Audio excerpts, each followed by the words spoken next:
우리 앞뒤 좌우에 계신 분들 함께 인사 나누도록 하겠습니다. 하나님께서 우리의 예배를 받으시기를 원합니다. 하나님께서 우리의 예배를 받으시기를 원합니다. 하나님께서 우리의 예배를 받으시기를 원합니다.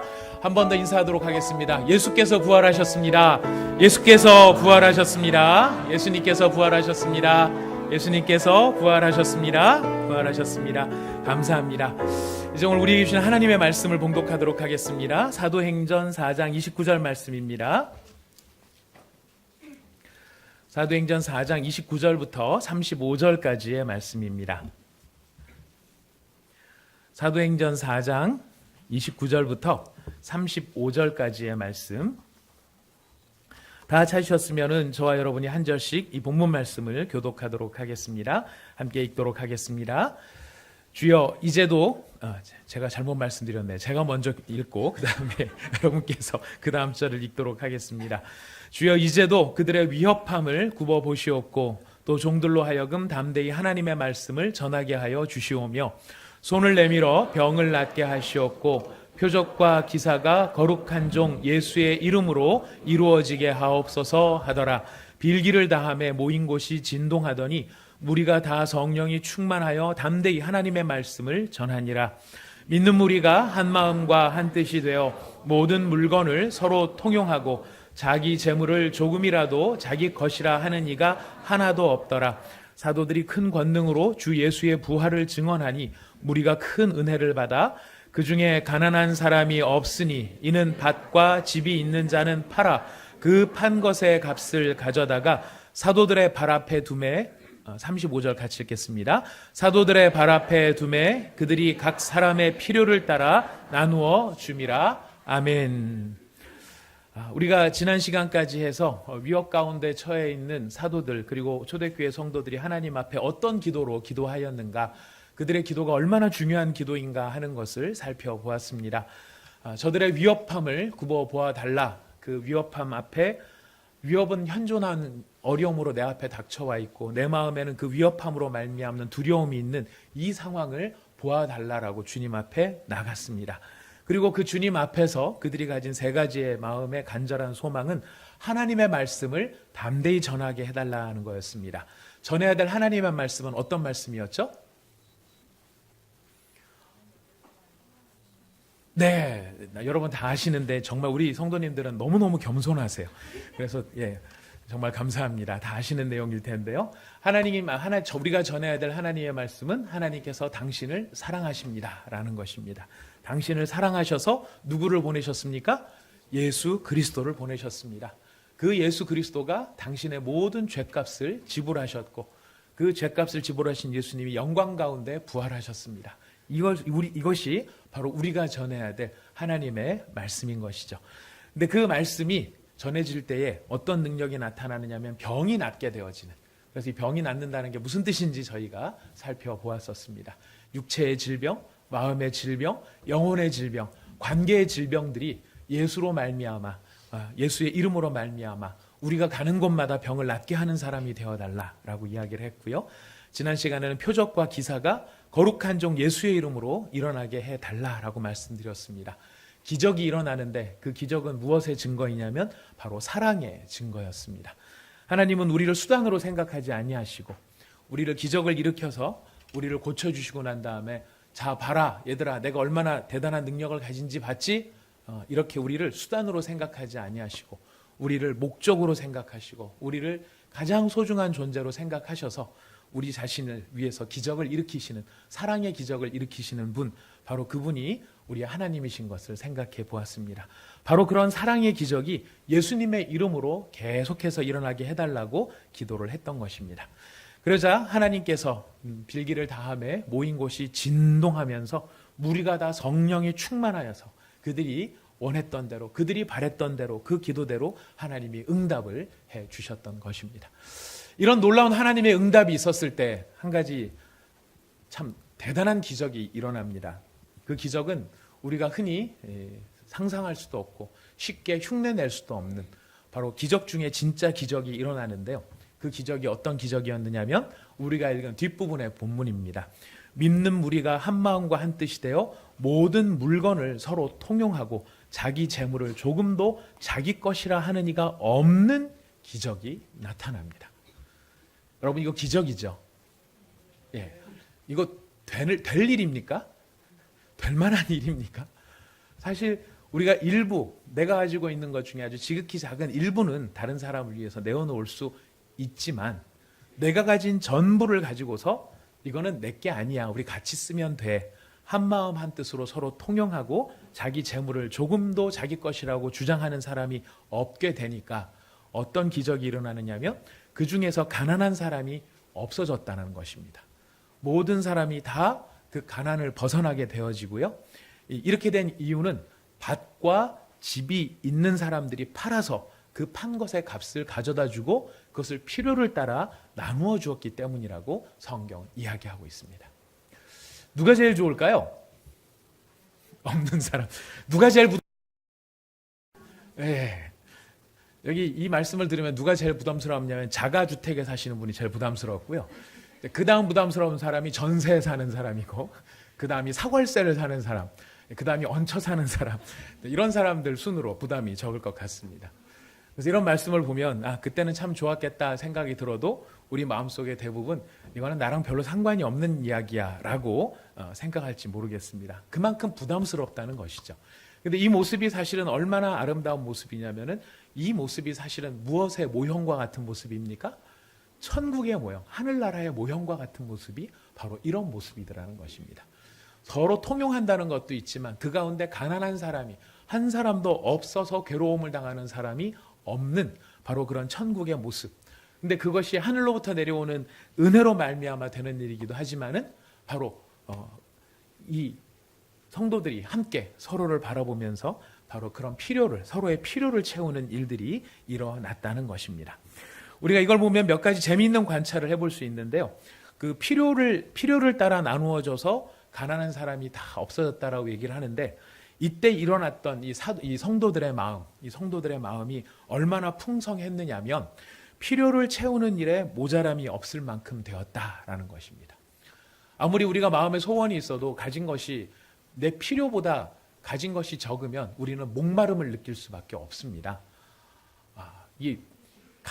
가지고도 더 가지고 싶은 이 목마름의 이 한편에는 이 솔로몬이 이야기한 이 전도서에 보면 사람이 은을 사랑하는 자는 은으로 만족함이 없다라고 이야기합니다. 은을 사랑하는 사람은 그 은 때문에 만족함이 없다는 거. 있어도 더 있어야 된다라고 생각하는 것이고요. 이거는 다른 거로 집어넣어도 마찬가지입니다. 명예를 사랑하는 사람은 명예로 인해서 만족하는 법이 없습니다.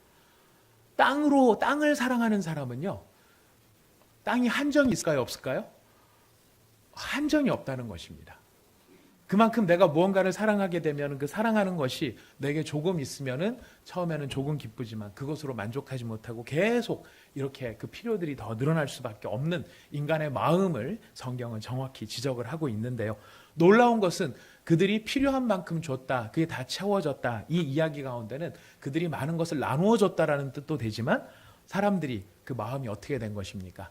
그 필요를 조절할 수 있을 만큼 이제 그들이 갖고 있는 탐욕이나 욕망이나 욕심들을 내려놓을 수 있게 되었다라고 하는 것을 우리에게 알려주는 것입니다. 안 그렇다고 한다 그러면은 아주 어떤 돈 많은 분이 100억을 내놨는데 아주 없는 사람이 저는 100억이 필요해요. 그러면 그 100억이 여기에서 나와서 여기로 가는 것밖에 안 될 텐데, 그러면 부자였던 이 사람이 가난했던 이 사람으로 바뀌게 되는 건데, 이것들이 다 골고루 그 필요가, 내가 이것도 있어야 되고 저것도 있어야 되겠다고 생각했던 많은 부분에서 내가 그렇게 많은 것이 다 필요하지 않다라고 하는 자신의 욕망을 통제하는 그런 모습으로도 나타났다는 것입니다. 더군다나 이들이 이 필요를 채워주는 이 모습을 보면은요, 아주 재미있는 것 가운데 하나가 이 사람들이 자기의 소유를 다 팔아서 누구 앞에 갖다 놓죠? 사도들 앞에 갖다 놓습니다. 그리고 그걸 나눠주는 사람들은 누구입니까? 사도들이고 나중에 보면은 집사님들이 이 일들을 감당을 하게 되죠. 이게 굉장히 재미있다는 것은 왜 재미있느냐면 우리가 흔히 저지르는 우리의 또 다른 실수일까 잘못 가운데 하나는 뭐냐면은 우리가 어떤 사람의 필요를 봤을 때 우리가 그 필요를 우리가 채워주고 싶은 마음이 있습니다. 그래서 우리가 갖다 줍니다. 그거 굉장히 아름다운 일입니다만은 갖다 주고 나면 무슨 그 다음에 후유증이 생기는가? 없는 경우도 있으면 이런 경우도 생길 수 있습니다. 내가 누구 도와줬어. 내가 누구한테 갖다 줬어. 자기가 생색을 내는 경우들이 생길 수 있다는 거죠. 근데 초대교회 성도들은 아예 그것을 원천적으로 차단을 해버렸다는 것입니다. 내가 누구를 도와줬어가 아니고 나는 우리를 함께 세워가는 존재야. 이거는 굉장히 중요하면서도 우리가 필요하다고 생각하면서도 참 하기 힘든 부분이 바로 이런 부분이라는 것이죠. 내가 직접 나서지 않고 그게 사도가 되었든 집사가 되었든 다른 사람 앞에 나의 정성을 드리고 그 사람으로 내가 뭐 어떻게 되는 겁니까? 다른 말로 표현하면 내가 가리워지는 것이죠. 숨겨지는 것이죠. 공동체가 나타나게 되는 것입니다. 바로 이런 모습이 초대교회가 가지고 있었던 진짜 영적인 실력이었다는 거예요. 우리가 가진 약점 중에 하나가 뭐냐면 좋은 일하고 욕먹는 거죠. 예. 선한 일을 받고 욕하는 것입니다. 예. 욕하는 사람도 잘못된 거고 욕먹는 것도 잘못된 거고 이게 다 뭐가 얽히고 얽혔냐면은 거기에 우리의 복잡 미묘한 감정과 명예가 얽힌다는 이야기인데 지금 초대교회는 뭐가 없다는 것입니까? 바로 그런 얽히고 설킨 자신의 명예나 감정이 다 가리워졌다라는 거예요. 이 말 가운데는 오늘 이 표현 가운데서는 자신의 소유가 많음이 내가 많은 소유를 가지고 있는 그 소유와 부가 나를 지켜주는 것이 아니라 누가 나를 지켜준다는 확신이 있기 때문에 가능했을까요? 예수님께서 나를 지켜주신다는 그 확신이 믿음으로 있었기 때문에 할 수 있었던 이야기였습니다. 오늘 이분들이 했던 놀라운 일들이 너무나 좋다 보니까 이거를 그대로 힘으로 흉내를 내보려는 사람들이 있었습니다. 얼마나 좋냐. 모든 사람이 가지고 있는 필요를 다 채워주고 모두가 골고루 다 이렇게 만족할 수 있는 사회. 그런 사회를 우리가 한번 우리 힘으로 만들어 보자라고 했던 사람들이 있었습니다. 잘 아시는 유명한 주의자들이 계시죠. 네, 공산주의자들이 계십니다. 공산주의 이념이 바로 여기에서부터 출발하고 목표가 유토피아가 바로 여기에 있습니다. 근데 그들이 놓쳤던 게 하나가 있었어요. 이 모든 일들이 어떻게 가능했느냐? 이 부분을 그 사람들은 놓쳤던 거예요. 이 부분을 놓치게 되니까 무엇로 이거를 채우려고 했냐면은 자신들의 이념과 자신들의 정당성과 힘으로 이 부분을 채우려고 했다는 것입니다. 하지만 초대교회가 이런 일들을 할 수 있었던 데는 비결이 있었습니다. 비밀이 있습니다. 그 비밀이 무엇일까요? 여러분 다 읽으셨는데요. 한 번만 다시 같이 읽어보겠습니다. 33절 말씀입니다. 33절 말씀. 33절 같이 읽겠습니다. 시작. 사도들이 큰 권능으로 주 예수의 부활을 증언하니 무리가 큰 은혜를 받아. 예. 진짜 중요한 이렇게 될 수 있었던 비결이 어디에 있었냐면은 내가 결심을 하고 우리 한번 그렇게 만들어 보자라고 해서 된 게 아니라 어떤 증언이 있었다 그래요? 예수 그리스도의 부활이 증언되었다는 거예요. 이 일이 이루어질 수 있었던 것은 그들 가운데에 은혜가 넘쳤던데 그 은혜는 무엇으로 말미암는 은혜였느냐면은 예수님이 부활하셨다. 예수님이 다시 살아나셨다. 이 사실이 증언이 되고 증거가 되고 선포가 되었다. 근데 그 말씀이 살아서 성도들의 가슴 속에 은혜로 다가가니까 그 은혜로 말미암아 가능했던 게 바로 이 일이었다는 것이. 우리가 성령 충만해지면 내 마음이 부드러워지고 성령 충만해지면 내 마음이 온유해지고 하는 부분도 있지만은요. 성령 충만한 자가 성경이 말하는 바 주님이 말씀하시는 바 성령 충만한 자의 가장 중요한 특징은 무엇이냐면 그 마음 속에 어떤 사실이 믿어지는 사람입니까? 예수님의 부활이 믿어지는 사람이라. 우리는 부활이라는 사건이 하나의 사건으로 지나가고 이게 신앙 고백적으로 중요하다고 생각하니까 그냥 그런가 보다 하고 지나가지만 이거는 그냥 하나의 선언적이거나 교리적인 차원이 아닙니다. 여기 여러분 이 성경의 표현을 자세히 보시면은 그들이 예수님의 부활을 뭐 했다고 나와요? 증언했다고 나와요. 증언했다고. 설명을 한 게 아닙니다. 진술을 한 게 아닙니다. 증언을 한 것입니다. 증언이란 무엇입니까? 내가 봤다라는 겁니다. 내가 실제로 봤다라는 겁니다.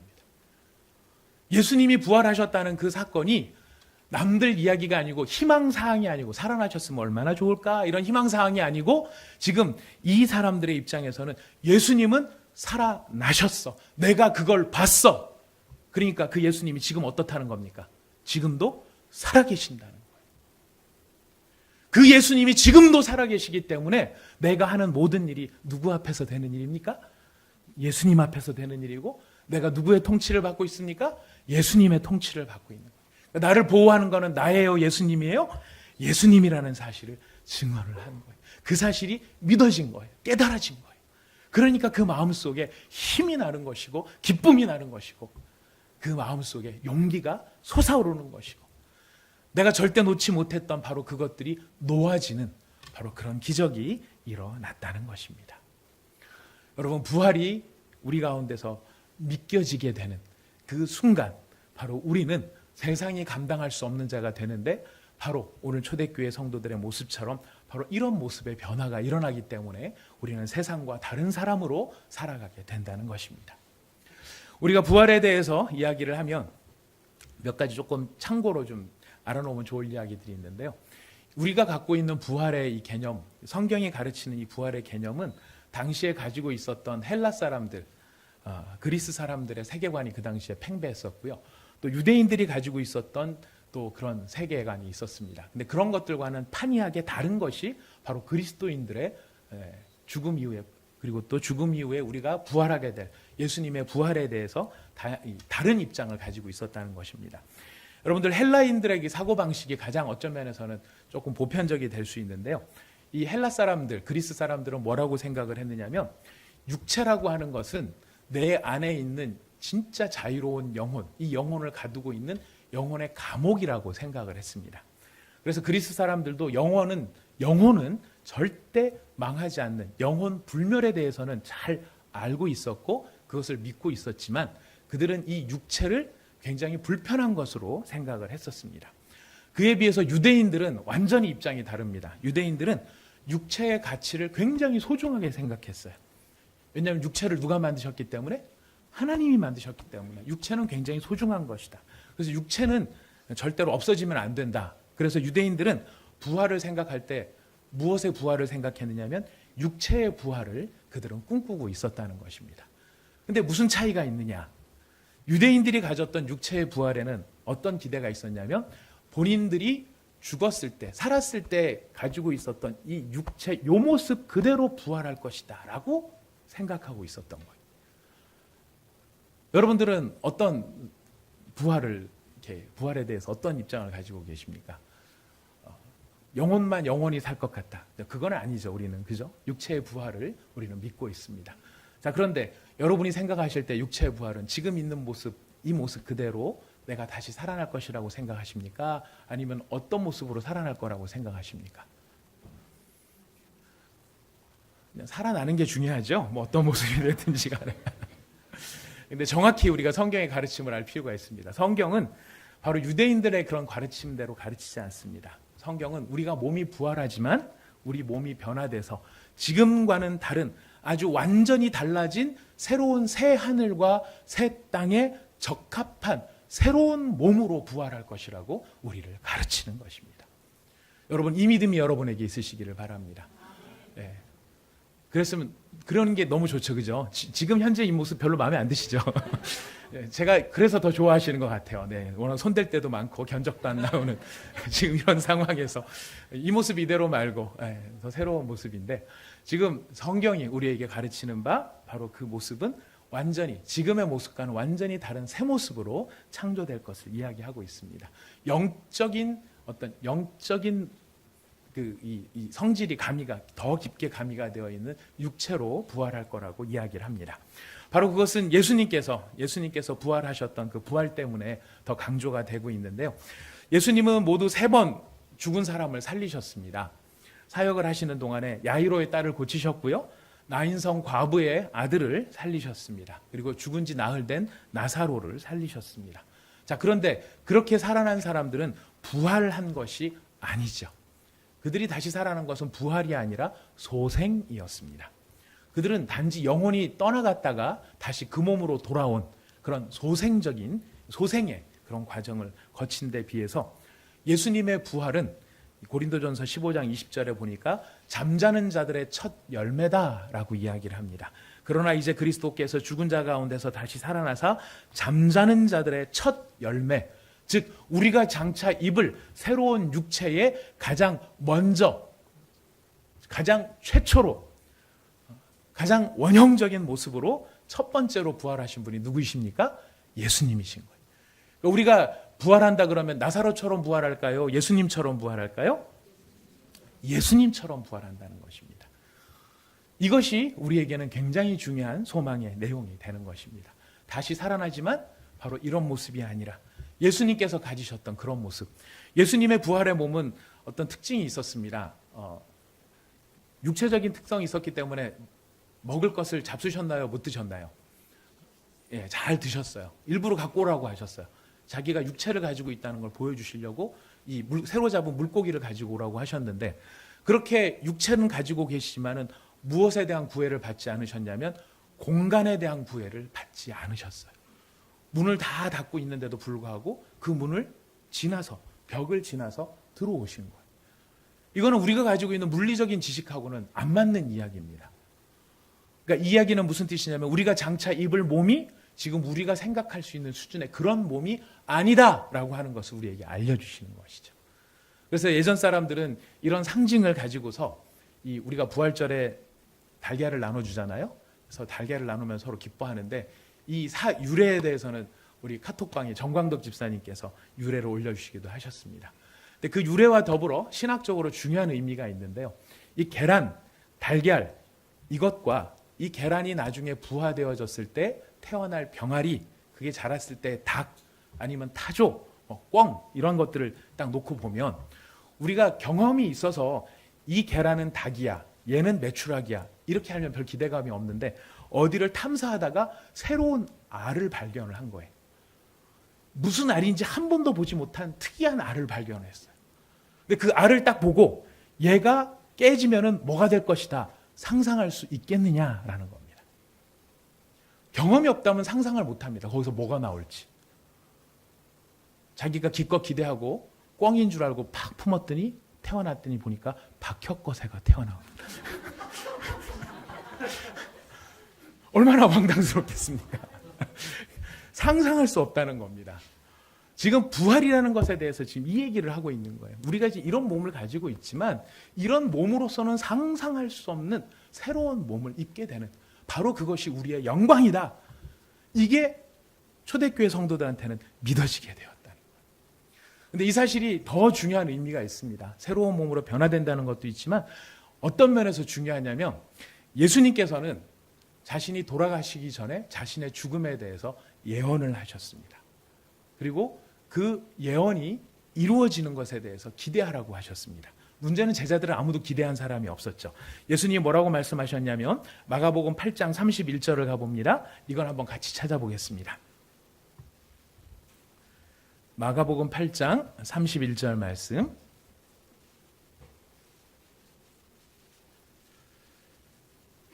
마가복음 8장 31절 말씀입니다.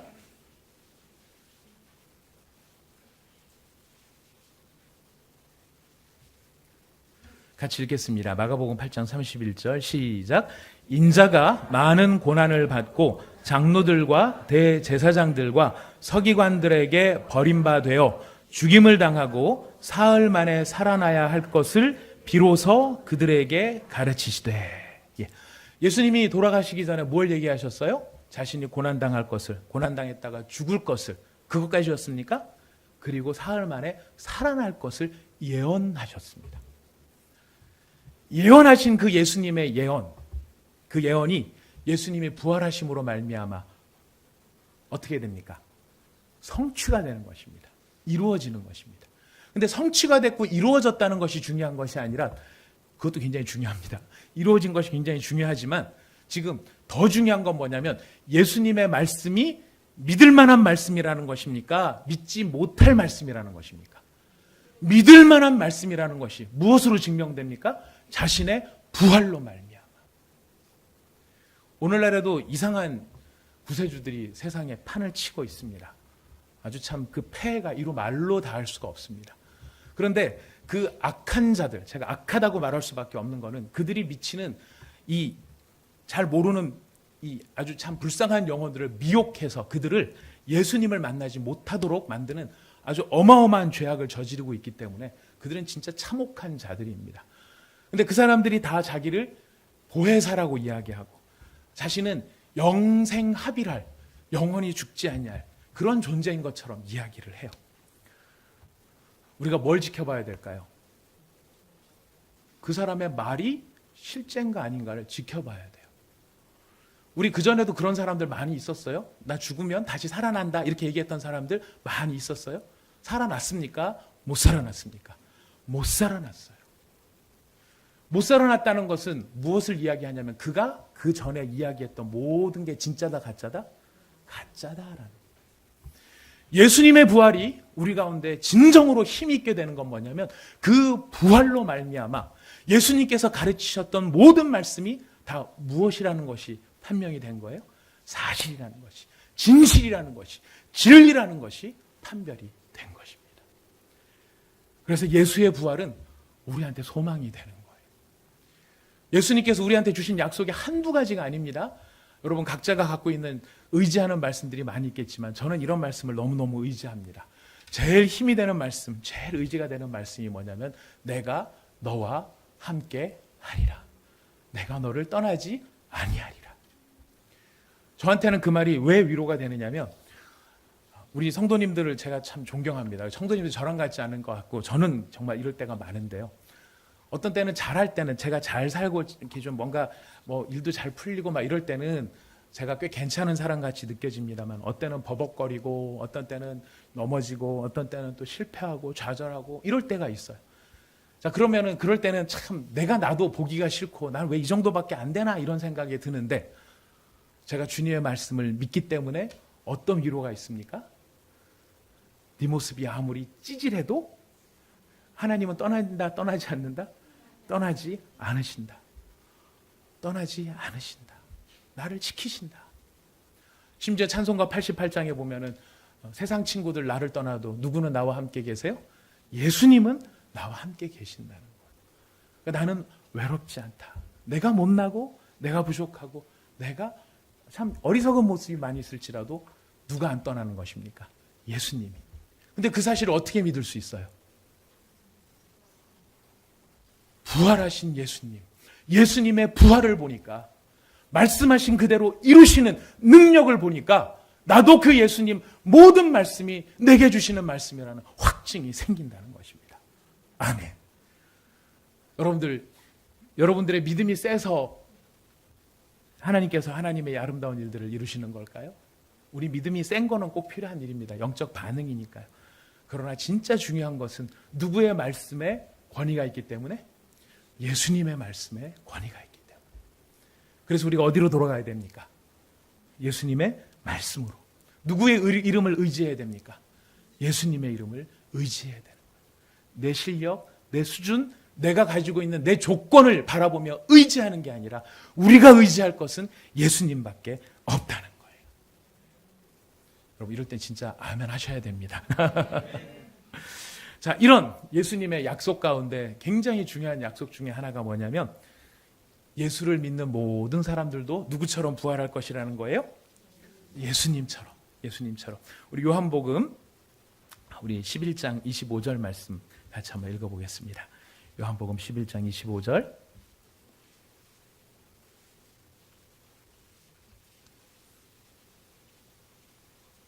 요한복음 11장 25절 말씀을 같이 읽어보겠습니다. 함께 읽겠습니다. 시작. 예수께서 이르시되 나는 부활이요 생명이니 나를 믿는 자는 죽어도 살겠고, 우리 그 다음 절도 26절도 시작.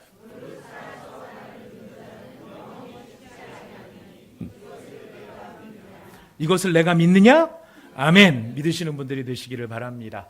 주님이 지금 우리에게 도전하시는 말씀이고 우리한테 찾고자 하는 믿음의 핵심이 이것입니다. 주님, 요번에 이거 될 줄 믿습니다. 요번에 저거 될 줄 믿습니다. 내 아들 실력은 12등급이지만 주님 서울대 갈 줄 믿습니다. 이런 믿음도 참 중요한 믿음이지만 여러분, 주님이 찾고자 하시는 믿음의 핵심은 뭐예요? 예수님이 부활하셨다는 것을, 예수님이 생명의 주님이시라는 것을 우리가 믿도록 주님은 우리를 부르고 계시는 것입니다. 바로 그 믿음이 초대교회 성도들에게 부어졌을 때 그들이 보였던 그 살아있는 믿음의 증거는 무엇입니까? 바로 자기의 소유를 내 것이라고 주장하지 않고 다른 사람들에게 나누었다. 다른 사람이 보이기 시작했다는 것입니다. 그 돈 갖고 아주 엉뚱한 짓도 많이들 하고 이상한 죄도 많이 짓지만 그걸 가지고 나의 어떤 짜릿한 그 순간에 뭔가를 위해 가지고 그 돈을 쏟아붓는 것이 아니라 이것을 필요로 하는 누군가가 보이기 시작했고 그 사람의 그 사람이 행복해지는 것이 내 눈에 보이기 시작했고, 그래서 그 사람이 나의 이 도움으로 말미암아 행복해지는 것이 내 마음속에 기쁨이 되어지는 예수님의 마음이 그 안에서 생기기 시작했다는 것입니다. 바로 이런 부활신앙의 확고한 믿음은 외면적인 강건함, 제가 이제 이 본문을 가지고 처음 드릴 때 말씀을 드렸어요. 이 믿음의 성령이 충만한 자들은 외면적인 강건함이 있었다. 목에 칼이 들어와도 그들은 할 말은 할 줄 아는 사람이었다. 무슨 말을 했습니까? 목이 들어와도 해야 될 가장 중요한 말이 무엇입니까? 예수님이 당신을 사랑하십니다. 당신을 사랑하셔서 하나밖에 없는 아들 예수 그리스도를 당신을 위해 보내신 것입니다. 목에 칼이 들어와도 이 이야기를 포기하지 않았어요. 그들에게는 내면적인 온유함이 있었습니다. 그 온유함은 무엇이냐면 아까 말씀드렸던 바로 나보다 다른 사람을 더 소중하게 여기게 되는 마음, 다른 사람을 더 배려할 줄 아는 마음, 다른 사람을 더 사랑할 줄 알게 되는 그런 마음, 그런 마음이 바로 예수 그리스도의 부활을 믿고 그것을 나를 위한 하나님의 기적인 줄 믿고 그 앞에 나간 사람들이 경험한 은혜였다는 것입니다. 이런 온유함의 마음은 꼭 재산을 털어서만의 문제는 아닙니다. 여러분, 우리가 가지고 있는 신앙 가운데 이런 다양한 다른 사람이 눈에 들어오고 다른 사람을 생각할 줄 아는 은혜의 변화가 부활하신 예수님을 믿을 때 나타나게 되는데요.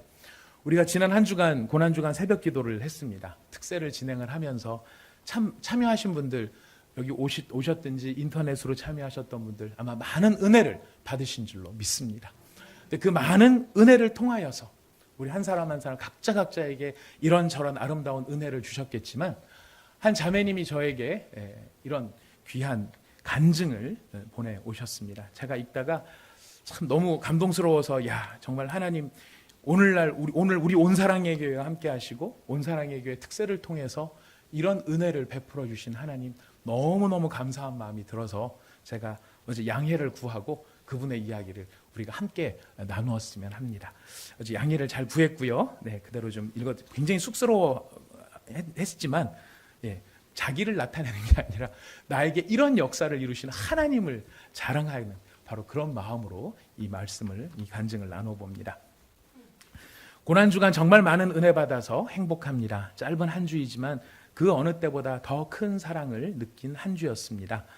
아기를 사산한 이후로 또 그 다음 의료 과실로 인해서 불임 판정을 받고 난 이후로 3년간 시집 식구를 만나지 않았습니다. 시댁이 관련된 병원에서 그렇게 된 수술 사고였고 제 아픔은 고려하지 않은 채 불임 판정에 대해서 너무나 당당하게 나오는 모습들 때문에 전 내 생에 결코 2번 다시 볼 일 없는 사람들이라고 남편에게 선언까지 했었습니다. 교회 다니면서 하나님이 내가 너의 아픔을 알지 않느냐라고 하는 어루만져 주심을 느꼈습니다. 정말 신기하게도 눈 녹듯이 그 아픔이 사라졌습니다. 그래서 이제는 시부모님을 만날 때가 왔다는 생각에 내일 초대하기까지 하였습니다. 내일은 오늘로 보면 어제였습니다. 엊그제 새벽 기도에서 정말 큰 기적을 체험했습니다. 저도 모르게 3년 동안 기다려주신 시부모님께 감사드리며 기다리시는 동안 마음 아프셨을 그 상처 하나님께서 보듬어 주시고 건강하게 해주세요라는 기도가 제 입에서 나왔습니다. 의도하지 않은 제 입에서 나오는 기도에 정말 놀랐습니다. 3년 동안 머리로 하려고 해도 되지 않고 심리치료도 많이 받았었습니다. 힘든 나날이었는데 정말 교회 나온 지 얼마 안 되는 이 짧은 기간에 저의 3년의 끝없는 전쟁이 마무리되었습니다. 요즘 제가 드리는 기도는 제 주변에 마음이 힘든 사람들을 보살펴 달라는 기도입니다. 항상 제가 원하는 게 우선이었는데 제 기도에 저 자신이 들어가 있지 않다는 것을 보고 정말 놀랐습니다. 난 그런 사람이 아니었는데. 아기 문제를 하나님께 맡겨두니 전 아픔도 문제도 없는 사람이더군요. 새벽 기도 중에 많이 우는 분들을 보았습니다. 전 감사함에 대한 기쁨의 눈물을 흘렸는데 정말 힘들어서 우시는 분들도 있으시겠죠. 그분들한테 민망하고 죄송할 만큼 제가 가진 고민은 하나였다라는 생각에 하나님께 감사하고 또 감사하였습니다. 또 제가 가진 것에 대해 행복을 하나도 안 느꼈던 제가 매일매일 행복 충만함을 느끼게 해주신 것에 또 감사를 드립니다. 기적 같은 임신이 되었든 대리모가 되었든 아님 입양이 되었든 아님 다른 길이 되었든 하나님께서 가장 좋은 시점에 가장 저한테 맞는 결정을 해 주시리라고 믿습니다. 제가 교회가 처음은 아니에요. 무슨 고시를 준비할 때 시험 붙게 해달라고 새벽 기도도 나갔었고, 그러나 목사님께서 말씀하셨던 마음과 귀에 배긴 굳은 살로 인해 하나님 목소리를 느끼지 못함의 기간이 있었습니다. 또 기독교인들의 선민 사상이 너무나 싫었던, 또 그런 일부 기독교인들을 전체 기독교를 대표하는 사람인 양 기독교를 평가하는 알량한 지적, 그런 마음을 가졌던 것을 깊이 반성합니다. 제가 기독교에 대해서 가졌던 고정관념이 요즘은 매일매일 허물어지고 또 부서집니다. 왜 이런 질문이 많은 제게 예수 믿으니까 천국 가는 거야 하는 대답만으로 믿음을 강요한다. 이게 제가 가지고 있는 기독교에 대한 고정관념이었습니다. 그러나 하나님의 말씀을 들으면서 제 의문들이 너무 명쾌하고 논리적으로 이해됩니다. 정말 하나님의 진리에 아멘, 아멘이 자연스럽게 나옵니다. 요즘 놀라움의 나날들입니다. 저를 깨부수는데 우물 안을 뛰쳐나온 개구리처럼 밝은 세상을 바라보고 놀라는 모습 같습니다. 온 사랑의 교회를 통해 하나님을 알아가게 되어서 정말 감사합니다. 무지한 제가 더 나아가 하나님이 원하시는 모습을 닮아갈 수 있도록 기도 부탁드립니다. 감사합니다. 아멘. 자, 이런 은혜가 누구로부터 말미암습니까? 하나님으로부터, 예수님으로부터. 그 예수님의 이름을 의지하는 자들에게 하나님께서 쏟아 부어주시는 정말 표현할 수 없는 아름다운 은혜가 아니겠습니까? 그 능력이 누구의 이름에게 있습니까? 예수의 이름에게. 그 예수의 이름에 능력이 있다는 것이 무엇으로 입증되었습니까? 예수님의 부활로. 예수님이 부활하심으로. 그 부활이 내 영혼 속에 들어와 예수님이 부활하신 이 사실, 내게 사실로 믿겨지는 그 은혜가 있을 때 우리는 동일한 기적과 동일한 응답을 체험하게 될 줄로 믿습니다. 여러분, 우리 모두 이런 믿음의 사람 되어서 우리 하나님께 영광 돌리는 우리 온사랑의 교회가 될 수 있기를 바라겠습니다. 우리 같이 기도합니다. 이 시간 함께 우리 같이 마음을 드리면서 하나님 앞에 잠시 말씀을 붙들며 기도하겠습니다. 하나님, 예수님께서 이렇게 자신이 말씀하셨던 것처럼 부활하심으로 자신이 어떤 능력을 가지셨는지, 또 자신의 말씀이 어떻게 믿을 만한 말씀인지, 그리고 예수님의 이름이 어떻게 믿을 만한 이름인지를 우리에게 입증해 보이셨습니다. 우리가 때로는 예수님을 바라보지 못하고 예수님의 이름을 의지하지 않은 채 내 마음의 소원의 간절함만, 내 마음의 필요의 간절함 때문에만 하나님 앞에 나간 적이 많이 있었다면, 이제는 부활하신 예수님을 내가 분명히 믿을 수 있는 믿음을 저에게 허락하여 주시옵소서. 예수님이 부활하셨다는 사실을 믿을 때에 제 마음속에 이 이름의 능력이 나타나는 경험이 있을 줄 확신합니다. 제 마음속에 예수님의 부활이 기적으로 일어나게 하여 주시옵소서. 그 이름을 의지하며 나가는 저희가 되게 하여 주시옵소서. 우리 같이 주님께 기도드리며 나가겠습니다.